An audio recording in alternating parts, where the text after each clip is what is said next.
Conception, and this is very important for you to understand, is that as if he sat around thinking, you know what, I like this hadith, so it's going to be strong. I don't like this hadith, so I'm going to weaken it. That is not the way it works.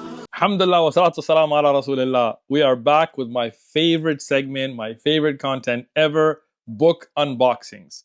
Now, understand, this is a part of your ibadah, this is a part of you worshiping Allah subhanahu wa ta'ala, because these books give us the knowledge of how to worship Allah subhanahu wa ta'ala correctly. Now, this book, and yes, this is kind of one book, maybe we can divide it into two, is something I've been looking forward to for so long, but it's so hard to find.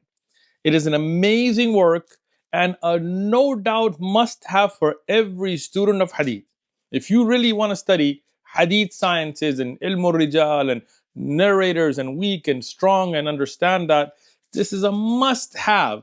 And what's amazing, yes, we're doing it. All right. Sorry, no knife this time. What's amazing is that it has two segments.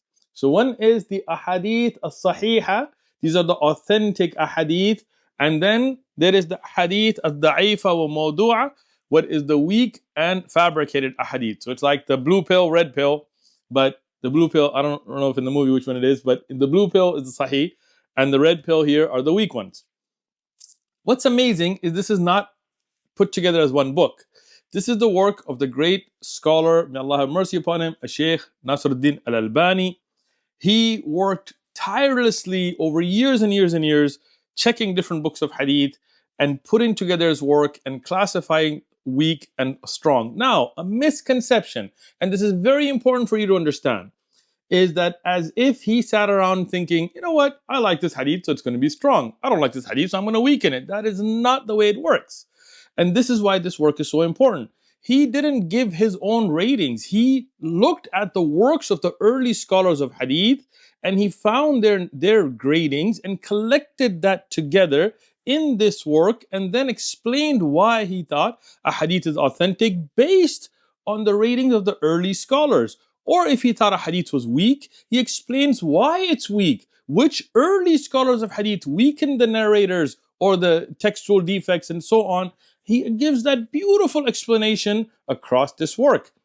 Now, I'm going to be very honest. This is, wallahi, I mean, to me, one of the books that I've been really excited about, but could not find for a long time. Why? Because I don't know who has the print rights for these. The Sheikh doesn't have. He passed away. He didn't care about the money and so on. So he gave the print right to whoever wanted to print them. They have not been printing them. Please, if you are watching and you have the print rights for these, print them with better prints. It's an amazing treasure. But everywhere you go, they're out of print or they're missing volumes. This, may Allah bless our brother and our Sheikh, Muhammad Nazif from Utah. He actually facilitated me getting this. And you can see even here, some of the prints are a little bit different, meaning from prints that had lost volumes, they put it together. But this is complete, but it was very hard to find. I went to so many bookstores and they would have it, but they'd be missing volumes, and so on and so on. So for the amazing caliber work it is, unfortunately, it has not been printed to the quality that it should be. And it is not in the yellow cream paper that we like. It is not mulawwan. It is not different colored. The print is pretty weak. I mean, it's legible, alhamdulillah, but really somebody could print this better. The second difficulty that you will face is that it is not organized very well, meaning it is all numbered, so you can find the hadith by number, but it's not by a bab in fiqh like Bab al-Wudu and Bab al-Salah, and it's not by a narrator like Abu Huraira, like a musnad book of hadith. So the Sheikh went and checked all these ahadith, and may Allah bless his students and others who put it together as a great collection, but it is kind of random. So how do you find a hadith? For this, I'm going to suggest two other books to be as companion books, and these I already had, alhamdulillah. One is the Majmu'ah of Shaykh Al-Albani As-Sahiha, and this has been put together by other scholars, and one of them I'm going to speak about because I had studied with him myself. But this is a 3-volume work here, added by another 3 volumes. Altogether here 6 volumes. So what they did is they collected those gradings without all the details and just put them together in a format of, okay, Bab al-Wudu, Bab al-Salah. So it's much easier to find the hadith. And then it references the work, the larger work, for you to then be able to check it out. And we'll look at that in a minute. Okay. And then the same has been done, and this is by one of the great students of the Sheikh himself, which is Sheikh Abu Ubaidah, which is Sheikh Mashhur Al-Hasan Al-Salman. And when I went to Jordan, I used to sit in his dars for sharh of Sahih Muslim, amazing scholar. So this is for the weaker ahadith. So these two books, I would purchase them as companion books. And I'll give you an example. For example, let's take a random hadith here. The one who does not pray witr, there is no salah for him, right? So this is a hadith that has been reported, but a sheikh has graded it as mawdu', as a fabrication.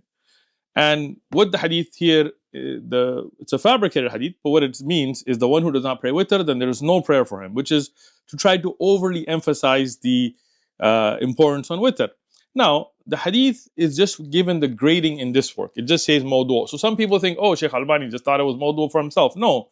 If you go and look up in a da'ifa, silsila hadith al-da'ifa, in which is hadith number 5224. Now, so we've seen it here. Now, here, this is the difficult part. You'll have to match. Okay, this is 5,000. No, not this way. Okay.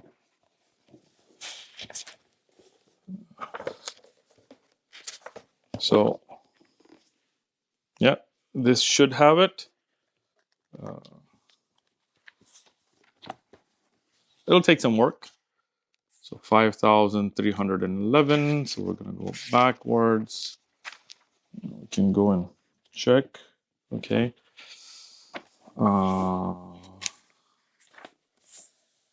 5,223. 5,224. Man lam yu'tir fala salah lahu. The one who does not pray witr, there is no salah for him. Now, here, when you find the larger work, we matched it up, it does say mawdu', it is a fabrication. But then the Shaykh explains why. Akhrajahu Tabrani, it was reported by Tabrani and Al-Awsat, and he gives the reference to the original works, and then he gives the chain. It was reported from Ali ibn Sa'id, from Abdurrahman, from Isa ibn Waqid, from Muhammad ibn Amr, from Abi Salama, from Abu Huraira. So he gives the entire chain. Now, what is amazing, he says, فَبَلَّغَ ذَلِكَ عَائِشَ رَضِيَ عَنْهَا. When this was reported to Aisha رضي عنها, she said that who said this from Abu al-Qasim, yani from the Prophet sallallahu alaihi wasallam. Wallahi, this is something that was wrong. This is not something that is reported from the Prophet sallallahu alaihi wasallam. So now you see, this is not Shaykh Al-Albani grading it. He's giving you the statement of Aisha radi anha, the Sahabiya, the wife of the Prophet sallallahu alaihi wasallam, Ummahat al-Mu'mineen, saying that this is not something reported from the Prophet sallallahu alaihi wasallam. So in her time, when she heard this, she rejected it, and then he continues to grade it. He gives the grading of the early scholars. For example, he mentions here from Al-Dhahabi and others, and he says, Lam yarwi Muhammad illa al-Isa. From Muhammad, nobody reported except Isa, and he is the one who is alone in narrating this. And then he says, Al-Dhahabi, Imam Al-Dhahabi. So now what is he doing? He's not giving his own opinion. He's quoting to you those early great scholars from the Sahaba onwards, from Al-Dhahabi, who says about him that he is a weak narrator here. And he says that he used to yarwi hadithan kadhaban. He used to lie in hadith. So yes, he is a rejected narrator for lying. So this is why the hadith is mawdu'. It's a fabric.